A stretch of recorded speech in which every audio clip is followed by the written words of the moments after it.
Hello again, everybody. This is Dan Clouser, and welcome back to the Journey of My Mother's Son podcast. Sandy and I are going to recap our travels throughout our Canada and Alaska summer 2024 adventure. Just kind of going over our last month, which was just packed with many stops, all kinds of stuff. So we June 15th was our last recap here. We'd gotten into Yellowknife, which is the capital of the Northwest Territories. And we never heard of it before, yeah, so hadn't heard of it we until went with the whole Eric suggested that we were going to Yellowknife, and so happy we did. It was a beautiful, great spot. We were at a provincial park up there, which is equivalent to a state park in the U.S. Technically, I guess that was a territorial park because it was the Northwest Territories. Fred Henney Territorial Park, beautiful little spot. We did a hike, one of the coolest hikes we've ever done, over top of just all kinds of rocks and strange terrain, and just that was something you and I did together. At the campground. But it was really neat. It was a really cool hike, and then just explored the town of Yellowknife. Went to the farmers market that was there, which was it's like a bunch of farmers markets that we've explored throughout. Most of them are more of a craft / little bit of farmers market, what we're used to back in not PA. Not as much produce and stuff like we're used to. Yes. Like Sandy said, in Pennsylvania, where it's like all kinds of fruits and vegetables and produce. This is more kind of vendors with crafts and stuff like that, and some produce stands mixed in. But still a lot of fun just talking to people and meeting people and finding out about their area, story. how they got to where they are, and stuff like that was pretty cool. So when we left Yellowknife, we made our way back down through the Northwest Territory, and stayed one night at Samba Falls Territorial Park, which again we talked in our last episode about so many of the amazing waterfalls that we've seen, and Samba Falls was no different. It was absolutely beautiful. Just there one night. The bad thing was the dirt road, the dirt and dust. We didn't get to clean it out underneath in our cabinets, and I had dust from the road inside where the utensils are and dishes and things inside up top. But that's what you deal with when you come up here. 300 miles worth. 300 miles of dirt road and you drive slow between getting to Samba Farms. And when we left Samba Farms, we drove down to Fort Liard, which was our last stop in the Northwest Territories, and there we just stayed in the parking lot of an airport.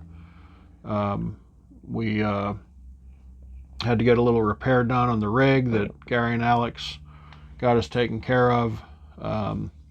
And we were still on dirt roads basically until we got back into British Columbia. On our way out of Fort Liard, we had to stop for a herd of buffalo crossing the road. Probably had about a 10-15 minute delay just waiting for them to cross over. The springs? No, the springs were later. Okay. So that we went to Fort Nelson, and we were at a campground there for 2 nights. Gave us a chance to rinse off the rig. All of us. Right. One of the attractions of the RV park that we stayed at was it had an RV wash, and all of our rigs were covered. We did the best we could. We didn't get it sparkly clean, but we got it. You had to pay for it, so we got it. Got it good enough to keep going. And that was a neat place because we went to the rec center down on the next block. Yeah, it was an indoor rec center with a huge pool, heated, and a slide, hot tub, sauna, all that. So it was a nice afternoon of relaxing. Yep, we all the old people went in there with all the kids in the pool, and we took over the slide for about a half hour or so. We did. But from Fort Nelson is then when we went to Liard River Hot Springs, not to be confused with Fort Liard in the Northwest Territories. And that was super cool. Yeah. The natural hot springs. You're out in the wilderness. Yeah. beautiful. From where we camped, we were in the overflow camping area. There is a campsite there as well, but we were in the overflow area, so it was boondocking, no hookups. Actually, I don't think there were hookups in the regular campground either. Yes, I don't think so. So it was about a half a mile walk back to the springs and along a boardwalk, and you got to the springs, and it was super amazing. cool, super relaxing. Nice and warm. Yeah, and steam. different sections of the pool, so to speak, that you go to are going to be hotter or cooler, and you're just sitting there, and every once in a while you get a hot pocket come through or a cold pocket, and it's just really really just relaxing. Chat with people again. Again, getting to know them. Yeah, meeting strangers is very cool. And from there we made our way up to Watson Lake, the world famous sign garden there. Which was super, super cool. Just walking around and seeing all the different signs. Unfortunately, I think we didn't have a sign to put up. No, and we didn't. I don't think we had enough time to really detail all the signs and look at them. Yeah, it was just so many. I don't know how long ago it started either. From one man. Yeah, it was pretty much right at the beginning of the Alcan for the most part. Right. But yeah, super cool experience just going through there. And then from Watson Lake, we made our way up to Whitehorse, which is the capital of the Yukon. So we're in the capital of the Northwest Territories, and then we went to the capital of the Yukon. And we were there for 4 nights, which was, again, really cool. Another farmer's market. Got to donate a couple books to the Yukon Literacy Council there. From the Pay It Forward program, which was pretty cool. We met Dana, who was a super nice person, during the farmer's market, and then we went back the next day. She was in the literacy.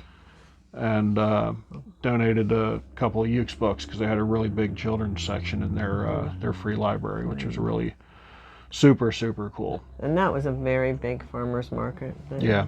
And it was every time we went to one, it was getting a little better. So you had more fruits and vegetables and things. But a lot of people just bring their, like, a wagon, and they have food set up, like they're authentic foods, Yeah, we got some homemade chips there and stuff like that. It's pretty cool. Some have Indian food. It's so much vast amount of things. Yeah. And then after Whitehorse, we made our way to Haines Junction, which is a cool little town. Most of the group, we actually kind of separated from the group for a couple days because they went on a little further, but we wanted to spend Canada Day in small town Canada, and we got our wish there for sure. So it was fantastic there. We picked a good one. Yeah, we were one night in a little RV park behind a hotel, and then the next night we're actually in a Harvest Host, where we picked our own dinner, had greens and salad for dinner, fresh picked, which was pretty cool, and then went back into to Haines Junction for the Canada Day parade. Literally about a 2.5 minute parade. It was very short parade, but it was super, super cool. And then they had a free barbecue for the community with hamburgers and hot dogs and salads. Cake. They had a cake done up from the local bakery. Actually, the night before, I was taking a walk, and I heard music in town, and I started going towards the music. And it was this little coffee cafe, and they have a live band playing that night, and they were really good. They were, and again, we were sitting there talking to some women. One was from Whitehorse, one was from the U.S., and again, it was just neat meeting them. And then at the barbecue on Canada Day, we met some people, and we're telling them this is our first Canada Day experience, and the people are just so welcoming, and they sat with us and had conversations. Yeah, they wanted to know our story, and we asked how long they lived here, in the area, and just super, super cool. So we left on Canada Day. We left and headed up to meet with the rest of the group up in Beaver Creek, where we were just boondocking for one night before we crossed the border. At that point, we're only about 20-25 minutes from the Alaskan border. So we boondocked, and we headed to Alaska the next day, and finally crossed the border after being in Canada a little over a month, but super we got month. out, Canada's got a so picture. beautiful. Yeah. Got a picture at the Alaska sign. Got Bitten. completely eaten by The mosquitoes. mosquitoes again. That's the Alaskan Welcoming Committee is 1 million mosquitoes. And they weren't small. Yeah. So we did that, got our pictures, and we drove on into Tok, Alaska, where, again, we separated from the group a little bit because we wanted to stay at Sourdough Campground, just because it heard a lot of reviews and it was a unique little spot. They do a pancake toss, which was fun. Yeah, every night they do a pancake toss. The one night I actually won. And that was by throwing a pancake into the bucket. Yeah. And they're not normal pancakes. They're very thin, very like a crepe.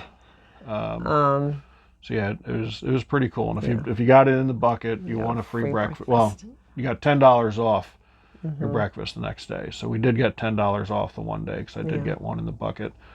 And it was just a fun little campground. We ended up extending our stay there because we both got sick with a stomach virus. We were celebrating July 4th in the U.S. So we did Canada Day in Canada, July 4th in the U.S.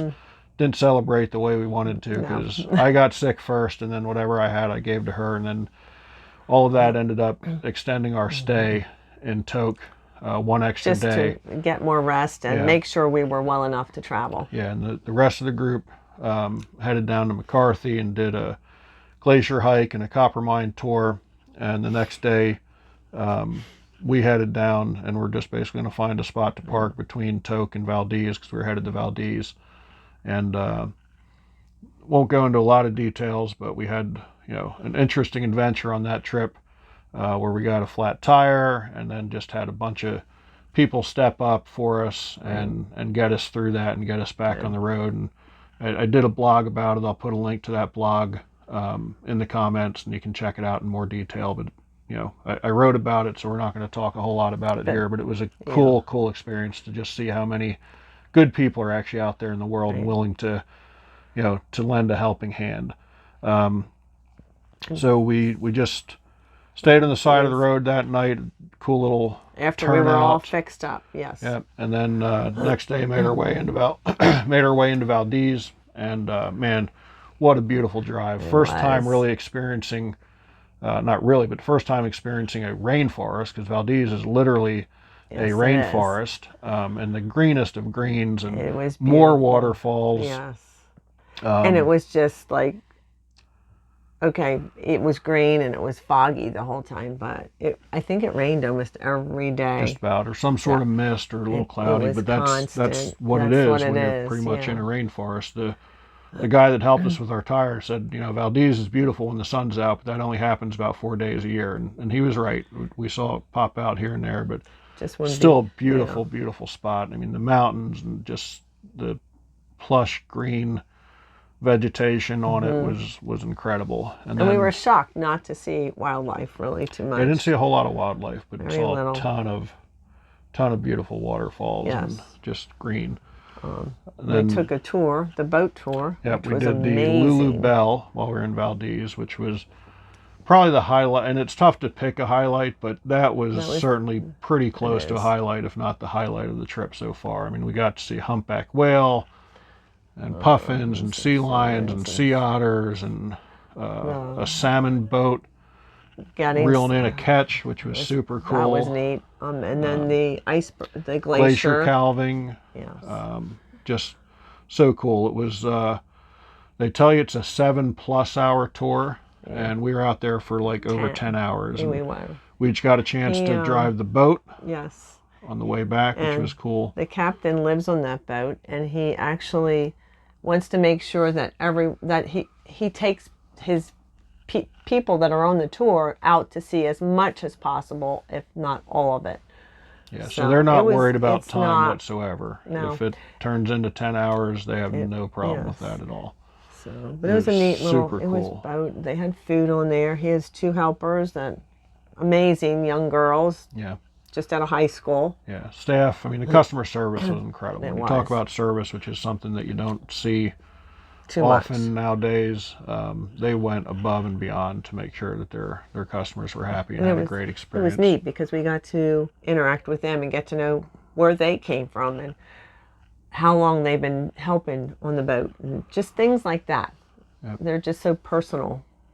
Yeah, and then from Valdez, we started to make our way up and to the west to Palmer, Alaska, and we were there for 4 nights, I believe, and that was the first like really all day rainy type of weather that we got since we've been on this trip. We were supposed to go to a baseball game, an Alaska Summer League game. The one night it was rained out.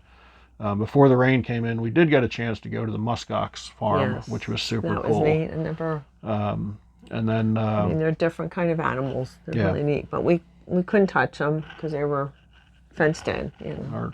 our last We day saw before babies. pulling out, the rain did kind of break up enough that we could walk into town. We were only about a mile walk into town, so we did walk into town, check out some of the shops, did a early birthday lunch for myself, and then Yes.